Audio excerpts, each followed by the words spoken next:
We're actually here at College Goal Sunday today. This is the Lafayette location, one of 15 we have around the state, and we'll be helping families fill out the FAFSA, the free application for federal student aid, which is the primary application for TOPS and a number of other state and federal student aid programs. The financial aid staff from here at ULL will be assisting families with completion of the FAFSA. It is occurring simultaneously at 15 locations around the state, and we are going to have 15 more follow-up events through the rest of the month of March, which we'll be promoting beginning tomorrow. What are the steps that parents have to do in order to obtain financial aid for their student? Well, it depends on what kind of financial aid they're seeking, but the first step usually for all forms of financial aid is completing the FAFSA. As I said, it's the all-in-one application that's used for most state and federal aid programs, as well as a number of institutional programs that are available at the specific schools. What parents should be involved in this? We have to have at least one parent and the student to attend and complete the FAFSA. We need information on both, and they both have to sign the form. And what age bracket are we talking about? We're talking about seniors. The FAFSA cannot be completed until the second semester of the senior year, after January 1st of the senior year. Victoria is going to college, and now that we have two in college, it's more of a financial aid situation, and we came here today to figure out what all those acronyms that she's been telling me actually mean. What did you learn here? I learned what they meant and actually how to apply for financial aid through the FAFSA program, which is the Federal Assisted Student Financial Aid Program. What do you think of College Goal Sunday? I thought it was very good. I thought it was very easy, and they made it very simple. And with the addition of actually being able to use the computers, it made it easier to complete the process. My oldest son, Hunter, and he will be attending UL, and we came here to get some help to fill out the FAFSA report. What did you learn here today?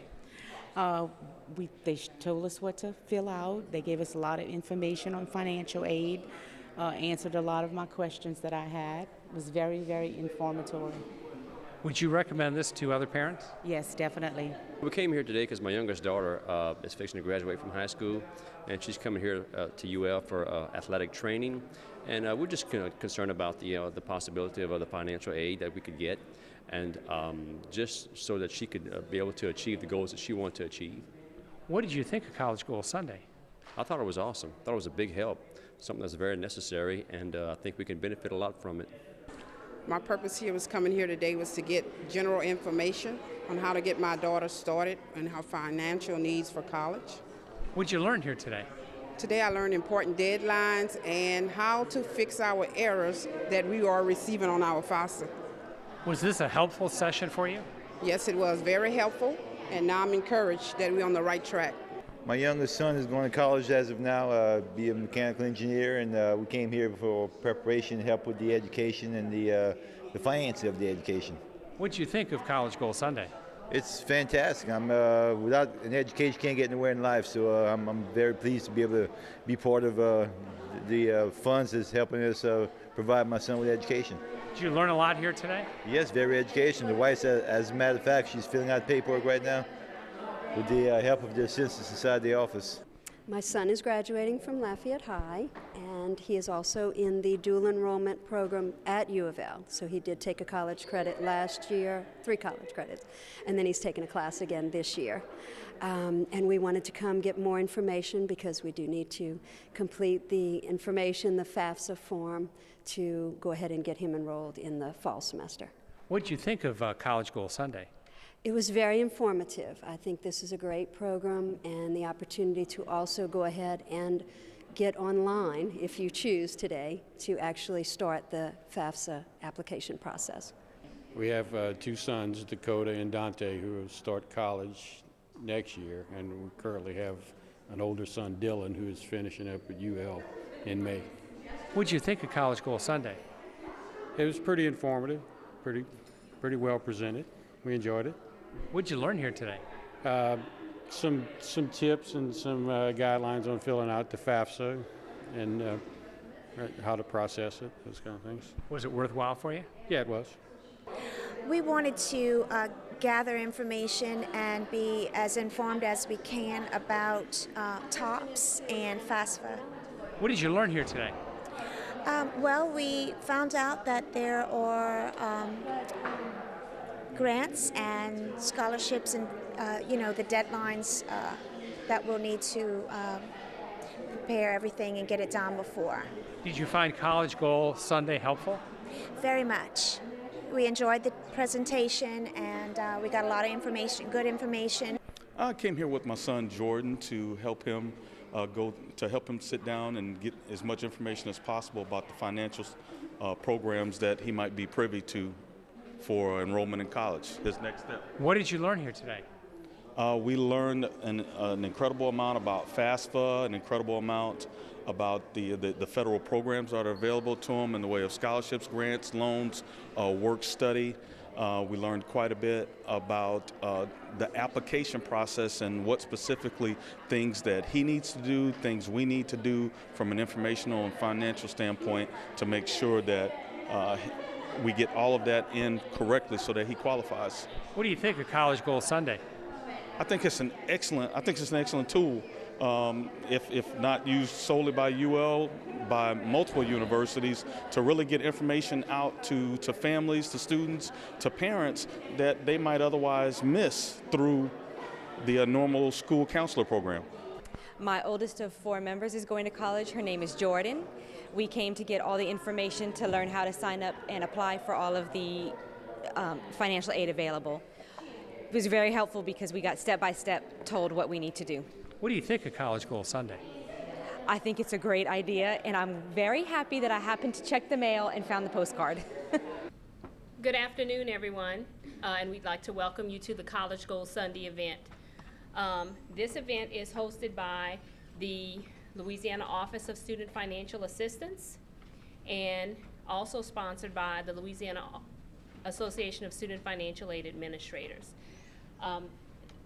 The Louisiana Office of Student Financial Assistance is the state office of student financial assistance. My name is Antoinette Brown. I work here in the financial aid office at the University of Louisiana at Lafayette. And today we're going to be covering a range of topics. Today we're going to discuss what is financial aid, the cost of attendance, the expected family contribution, financial need, categories, types, and sources of financial aid, the FAFSA, or free application for federal student aid, and we're going to briefly touch on special circumstances. What is financial aid? Financial aid consists of funds provided to students and families to help pay for post-secondary educational expenses. That includes federal, state, private, institutional, scholarship aid. It includes all of those sources. The expected family contribution is what you get when you complete that free application for federal student aid, that FAFSA. That's based on that information that you input into the FAFSA. It goes through what's called the federal methodology, and it comes up with a parent and a student contribution. That's ideally the federal government's determination of what ideally you and or your student can contribute to your college education. It's going to stay the same regardless of whatever college you attend. So if you go to UL Lafayette, if you go to South Louisiana Community College, LSU, Harvard, it's going to remain the same.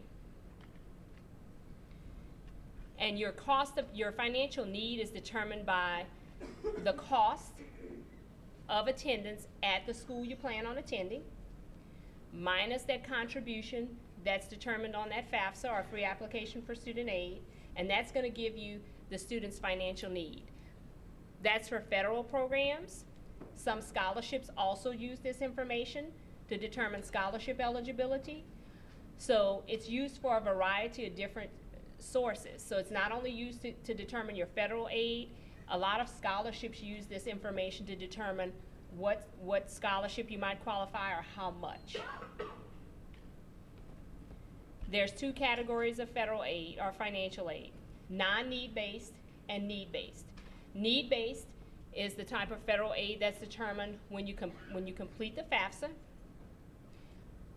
That contribution that you have, that family contribution, depending on what that number is, that's going to determine how much need-based aid that you may qualify for.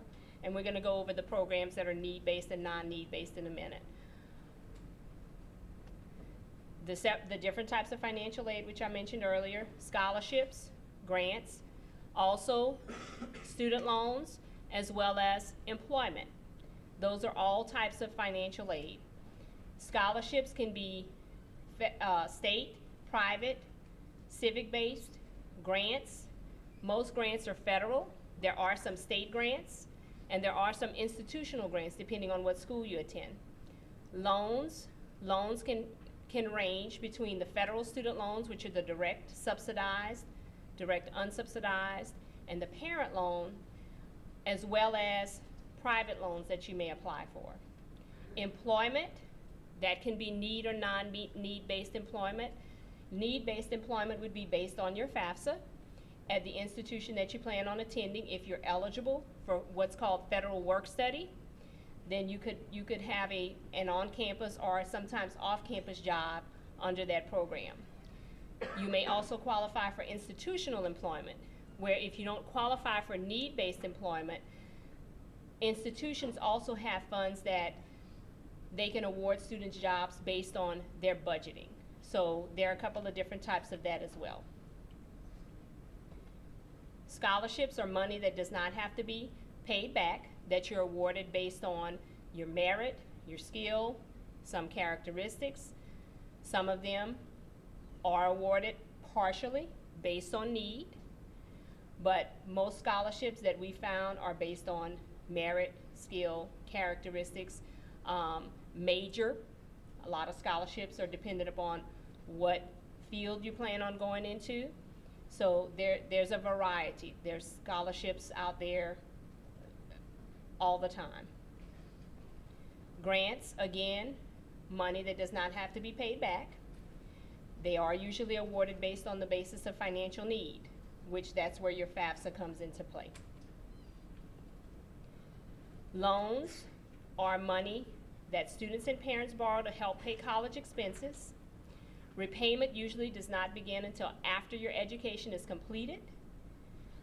We always recommend that you only borrow what is needed to help you cover your cost of your education, and look at them as an investment in the future, because you are investing in your future in your education. Work study, again, allows students to earn money to help pay college costs. You earn it in a couple of different ways. Some schools will pay you a paycheck, just like if you were on an outside job. Some schools, you can also use it as compensation to pay for your room and board, or you can use it to help pay your costs. As you work, you can pay toward your cost of what you may owe to attend that school. The different sources, again, federal, state, post-secondary institutions, private sources, civic, employers. So federal, state are based on the information you put on the FAFSA. Post-secondary institutions, private sources, civic organizations, employers, those are usually your scholarships or some type of merit-based aid, depending on what type of program they have. So those are going to differ a little bit. Now, some of those scholarships, again, do look at the information you put on that FAFSA. So make sure that you do complete the FAFSA thoroughly.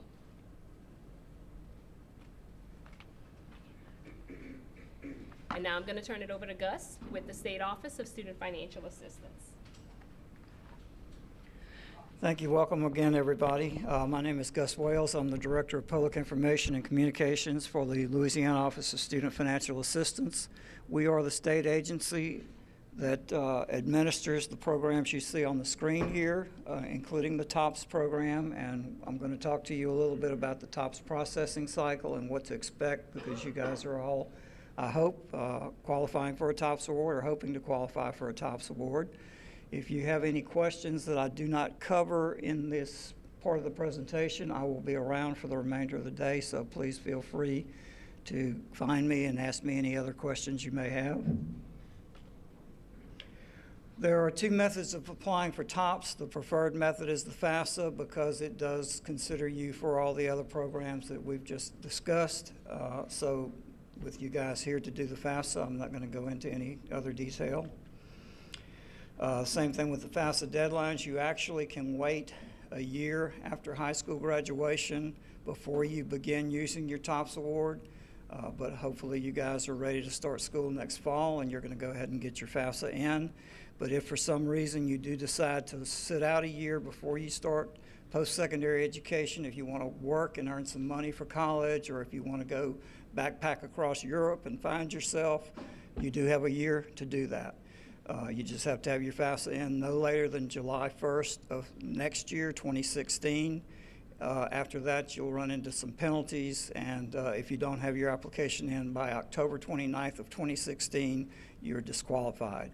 But for purposes of TOPS, you're not going to get paid until you put your application in. So it's best for you guys to go ahead and do that as you're here today to do. All right, here's the cycle of processing for TOPS. Our office receives your ACT and SAT scores electronically. Students should include their loss for TOPS code on their test registrations. That's a 1595 code for ACT and a 9019 for SAT.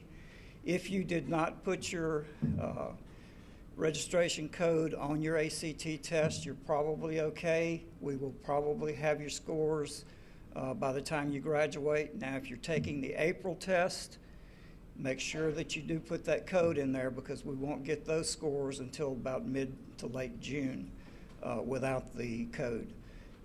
Similarly with SAT, really the only way we can get SAT scores is if you use the code. So if you want us to use an SAT score and you did not put that code on that test, give our office a call. I'll give you a phone number shortly and we'll give you instructions on what to do. Lossville receives information from the FAFSA. We also receive your grade data from the Department of Education for those of you who signed a consent form earlier this year, and I'll get into that in a moment. We match those three sources of data, the FAFSA, the ACT, and your grade information from DOE, and then we determine your TOPS eligibility. You can create an account on the Louisiana award system on our website, and I'll give you that web address in a moment, and you can monitor your progress toward a TOPS award. You can see what information we do and don't have, and if there's anything incorrect or missing that you think we should have, contact us and we'll track it down. Students with active Louisiana Connect accounts will receive notification via their news feed or a text the morning after eligibility is determined, and colleges will have access to a master list of TOPS eligible students. That's how they know, that's how we know what school you're going to. The school finds your name on that master eligibility list and they bill us after the 14th class day. All right, Act 837 of the Louisiana Legislature created a system wherein you all have to give us parental consent to receive your child's academic information on an annual basis. We cannot process you for TOPS without that grade information, nor can the school you've applied to admit you unless they have access to that grade information. That one consent form gives both us and the institution you plan to attend access to that information.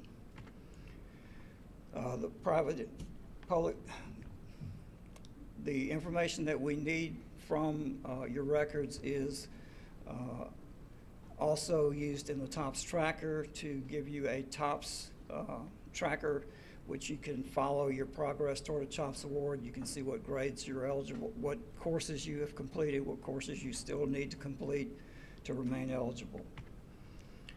All right. If you denied consent or did not give consent, once again, we are not going to receive your academic data. If you denied consent or did not give consent and you wish to change your mind, you can do that. You need to go to our website and write this web address down. It's osfa.louisiana.gov www.la.gov/SGFORMS.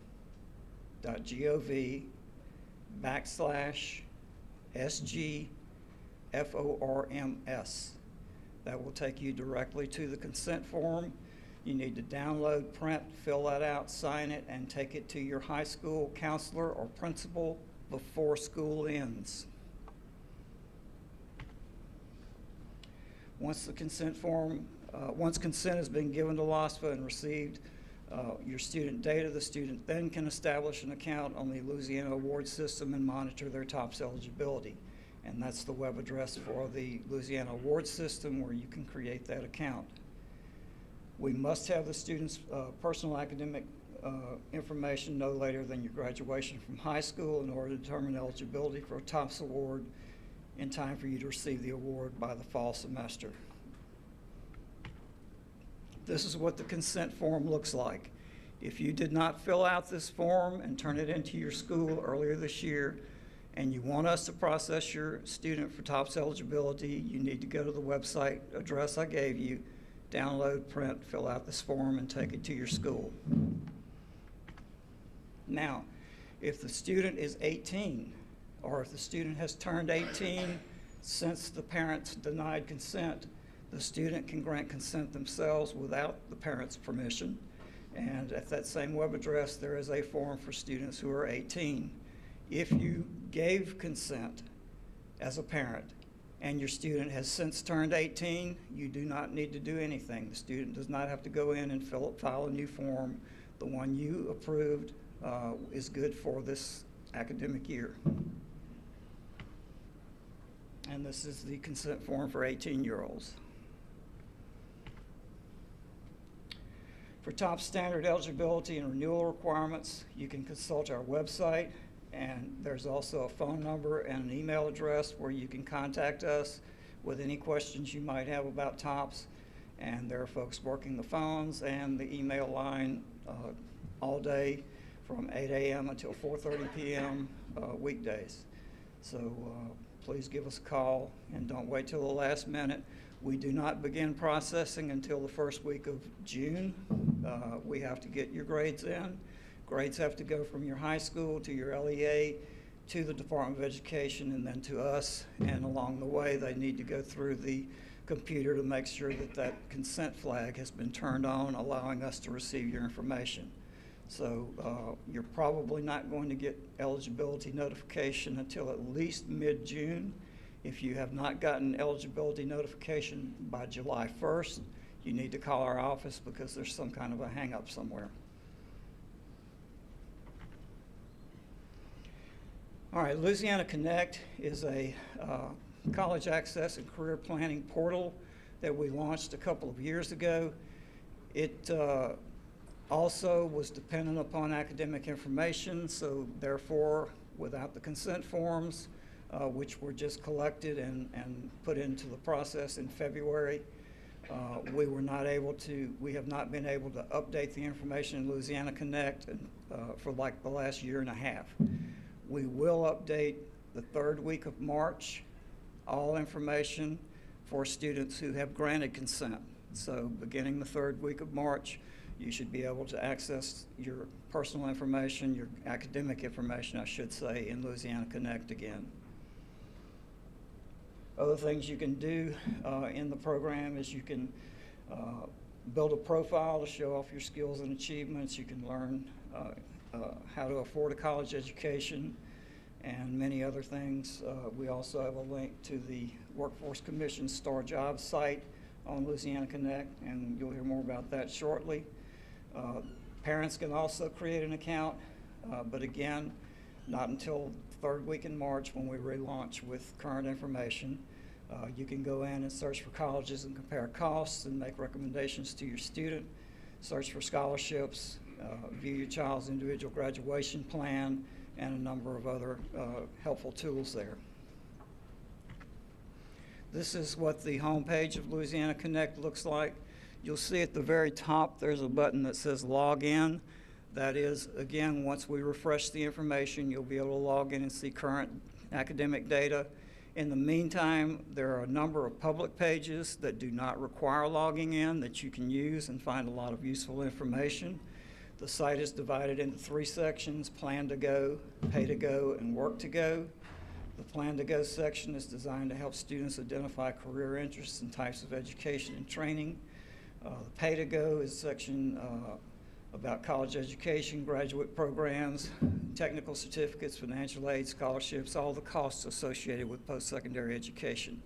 And then finally, the Go to Work is a section that provides information and resources needed to build your path toward the career dreams that you have. And it does connect to the Louisiana Workforce Commission STAR Jobs database.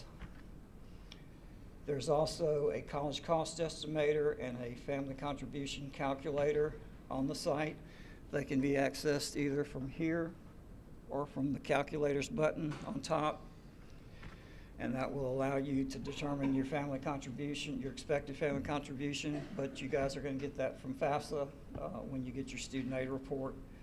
If you want to get a little bit of a preview, you can do this ahead of time, putting in the same data. And then your college cost calculator as well. You can put in all the sources of aid that you expect to receive and determine what remains. All right, at this time, before we continue, I do want to introduce to you Missy Grimlett from the Louisiana Workforce Commission, who is going to talk to you about all the variety of jobs that are coming to the state and the type of education you're going to need to prepare for those jobs. Again, my name's Missy Grimmett. I'm with the Louisiana Workforce Commission, and I've worked in workforce programs for almost 30 years now, and I've enjoyed every bit of what I've done. The reason I say this is because every student out there wants to find that dream job and wants to find the job that they're basically going to spend 30 years of their life doing, and you want to get it right the first time, right? Yeah. Many of you are going to be entering post-secondary education, and I applaud you for that. That's a wonderful choice, because we know through our data and our research that that leads to a greater variety of jobs that are going to be available to you because of that post-secondary education. One of the things he mentioned earlier was our STAR job system. Basically, right now, you can actually go online on our website at laworks.net and look at the jobs that are available. Look at the jobs that are available in your parish. Look at the ones that are available in your region. And also look at the ones that are available in the state. The STAR job system is very similar to what you see in the hospitality industry. For instance, hotels and restaurants may use this so that you'll know the cost of the service being provided. And likewise with the STAR job system, this lets you know what jobs are in most demand and which would pay you the best wages. So please take advantage of the opportunity of the Louisiana Workforce Commission and the STAR job system to determine whether or not the occupation that you've chosen is going to be in a field, in a job for which you can find employment when you finish that education. I do have information with me today. It's located at my table. I brought along some of the STAR job information for you so that you can look at what's available in this region. And I also brought some of the industry information, for instance, those top demand occupations in our area, which you may find very helpful.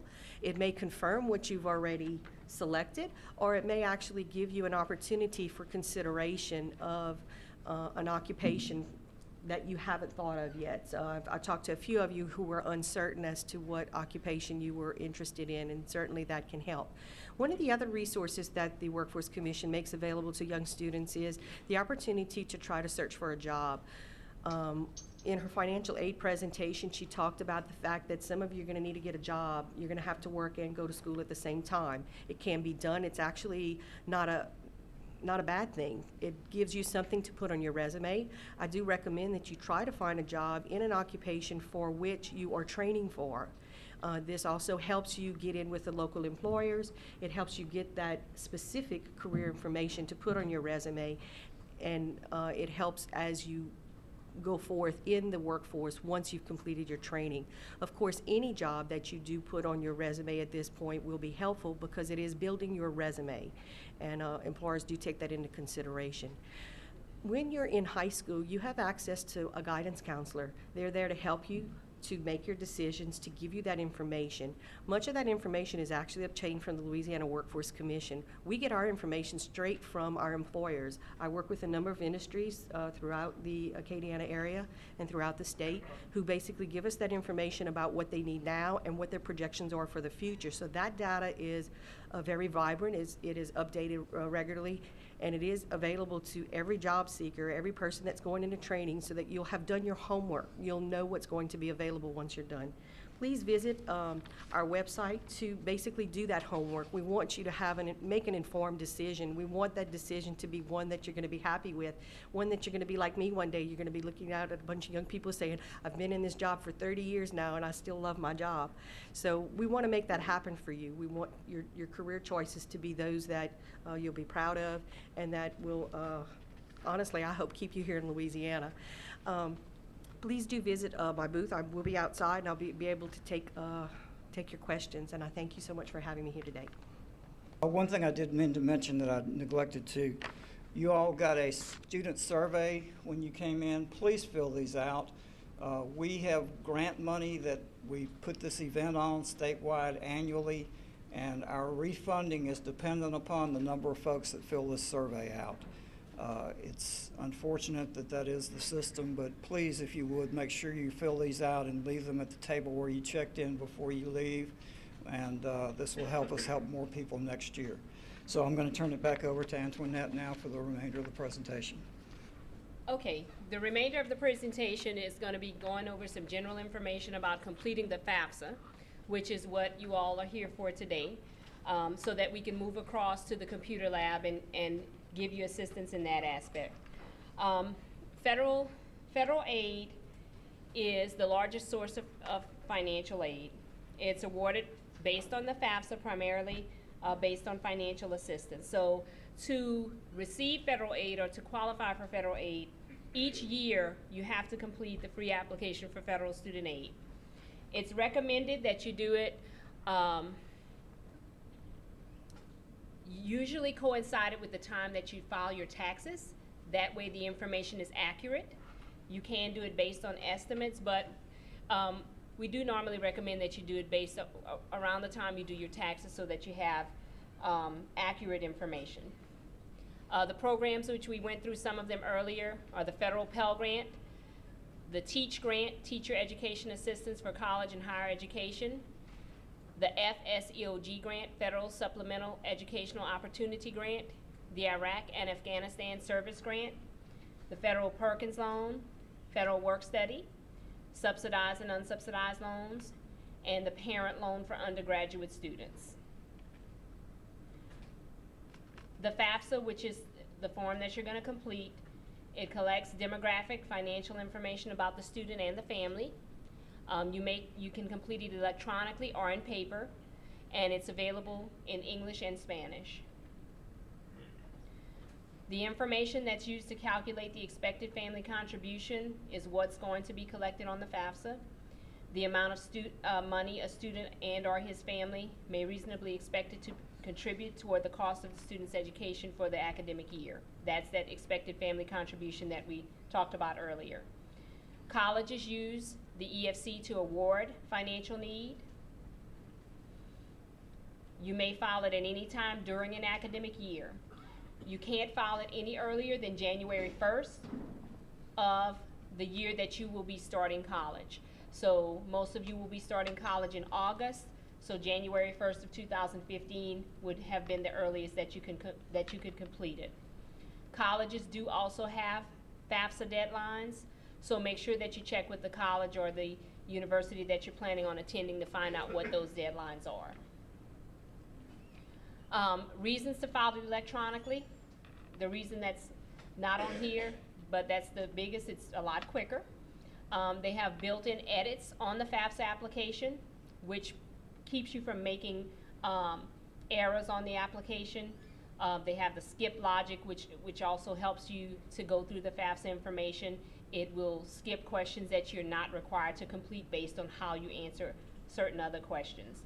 And then there's also the option to use the Internal Revenue Service data retrieval.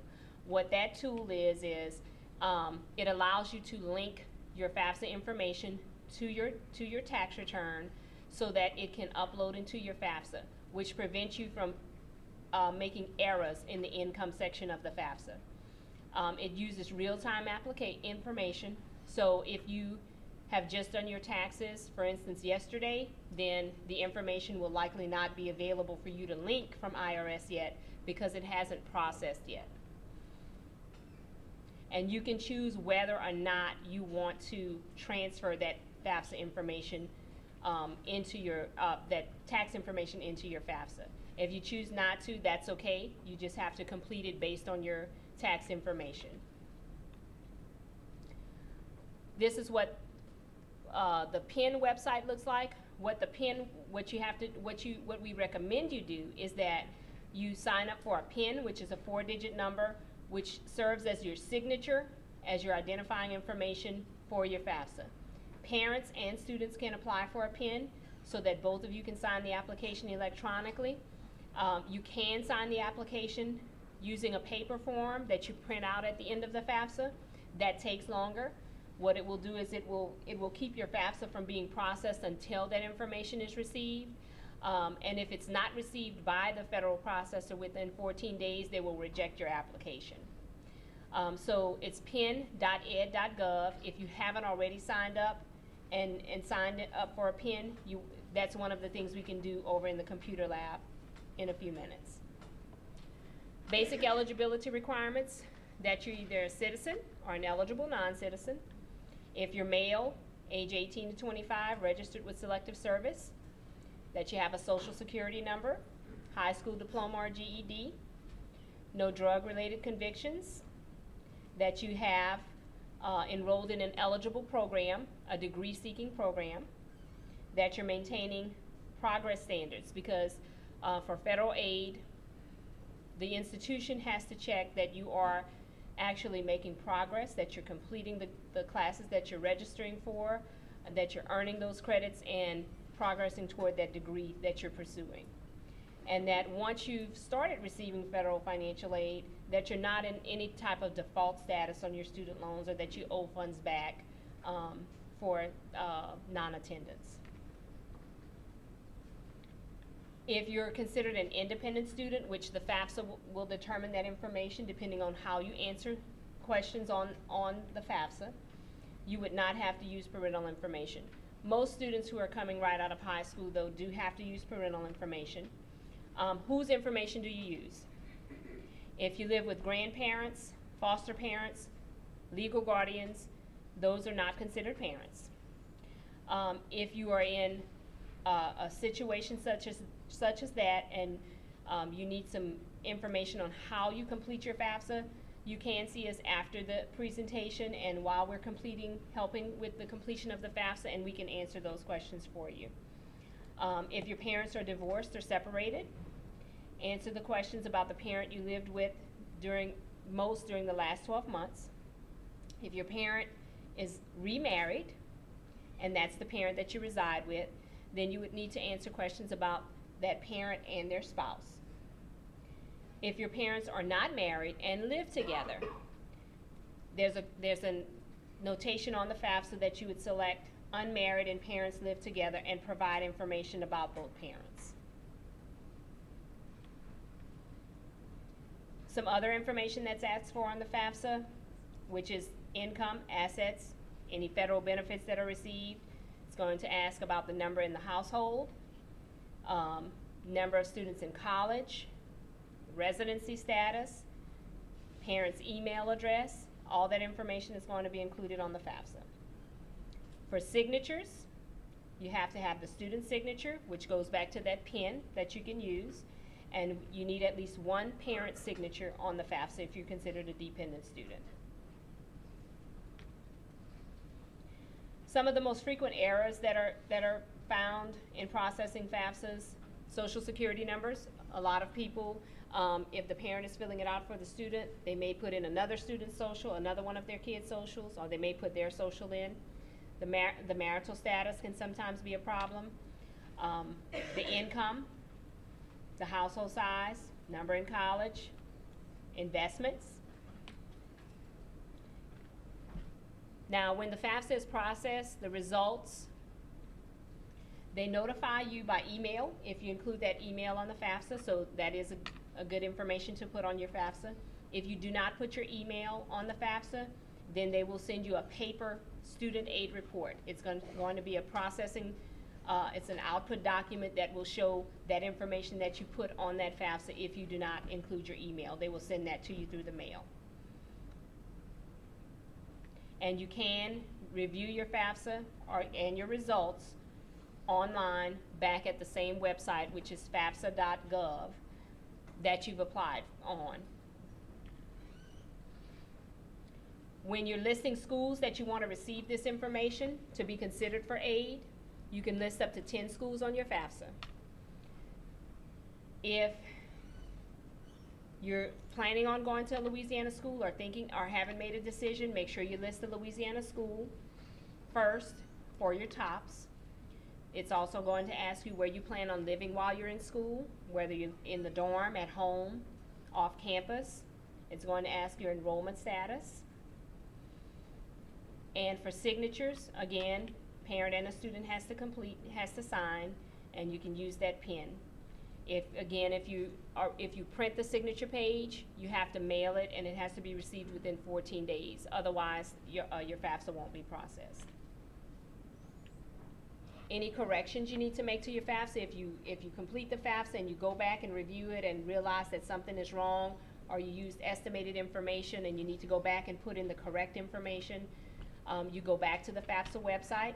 If you have your pen, you log in, you make those corrections, and then you resubmit your FAFSA information. If you get that paper document, that student aid report, then you can make the corrections on that paper document, or you can still apply for a pen and make the corrections online on the FAFSA's website. You would submit any documentation that the school needs to the financial aid office. If you're trying to make corrections and you need for the school to make them for you, then you would have to submit that document to the financial aid office so that they could make those corrections. The last thing we're going to mention is special circumstances. Special circumstances are circumstances that can't be reported on the FAFSA initially, because it is going to ask for current year tax information, which is going to be the 2014 year, which people are currently filing taxes on. So if you have some type of circumstance that can't be reported on that FAFSA, a change in financial circumstance, a change in household size, some type of change that would affect what you would be eligible for, then contact that financial aid office at the school that you're planning on attending and inquire about it. And they will let you know what the process is for you to submit that documentation so that your application can be reconsidered. Some of the special circumstances would be changes in employment status, medical expenses that are not covered by insurance, changes in parent marital status, unusual dependent care expenses. If a student cannot obtain parent information, all those are considered special circumstances. Normally, they cannot be taken into consideration until after you complete your FAFSA. So there's no place on the FAFSA for it. So just make sure that if you have any of those situations that you contact the financial aid office of the school you plan on attending. What are some of the forms of scholarships that are available to high school students in Louisiana? Well, in Louisiana, of course, we have the TOPS scholarship, and there are 4 different levels of TOPS depending upon the GPA and ACT score and completion of the TOPS core curriculum. And then we have the Louisiana Go Grant, which is, again, requires the FAFSA to be completed. In reality, you have to qualify for a federal Pell Grant in order to qualify for a Go Grant, and the FAFSA is the application for both of those. If people are not able to attend College Goal Sunday, what should they do? They should, first of all, contact our office, and we'll let them know what else is available to assist them based on where they are in the state. We will be, as I said, following up with a number of other events throughout the month of March at locations around the state. In fact, we'll be concentrating on some smaller markets as we go through the rest of the month. And what type of what type of financial aid is available for students? Well, of course, TOPS is available, and then TOPS is a merit-based scholarship. It's dependent upon grades and achievements in high school. Then the federal Pell Grant and the Louisiana Go Grant are based on financial need. There are also other programs, including federal work-study programs, and then, of course, low-interest student loans. And as I said, most institutions have their own institution-based scholarships. And what deadlines are parents facing in order to apply for financial aid? We encourage parents to complete the FAFSA no later than July 1st if they want to be funded for TOPS by the beginning of the fall semester, but the earlier the better, because there could be some processing delays, some errors along the way that we have to track down and correct. Also, especially for the institutional aid, that's first come, first served. So the earlier you get your FAFSA in, the earlier you'll be considered for some of those limited funds. If people have questions like more information, what should they do? They should contact our office at 1-800-259-5626 or go to our website, www.osfa.la.gov, or they can email us at custserv, C-U-S-T-S-E-R-V, @osfa.la.gov.